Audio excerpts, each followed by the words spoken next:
আমায় ভালোবাসলে না কেন বাবাইদা? জীবনটা তো অন্যরকম হতো বলো। কি অসম্ভব মন ভার করা দুটো লাইন। আমরা সবাই হয়তো কাউকে না কাউকে এটা জিজ্ঞাসা করতে চাই যে আমায় কেন ভালোবাসলে না, কিন্তু আমরা কেউই জিজ্ঞাসা করতে পারি না। এমনকি মুভিতেও শুভশ্রী কল্পনায় কথাটা জিজ্ঞাসা করে।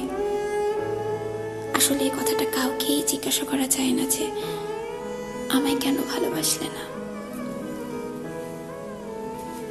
এই প্রশ্ন কাউকেই করা যায় না। করা গেলেও এর উত্তর বোধহয় কারো কাছে নেই। এমনকি প্রশ্নটা করার জন্য অধিকার দরকার হয়, সেই অধিকারটুকু হয়তো কারো কারো নেই।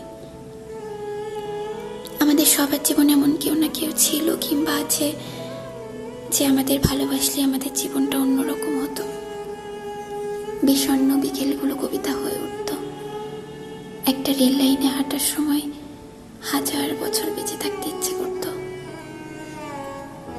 দুনিয়ার কিছু রুহুর কিন্তু সহজ সত্যির একটা হলো, unfortunately people have a right two decline your love, no matter how pure intentions are.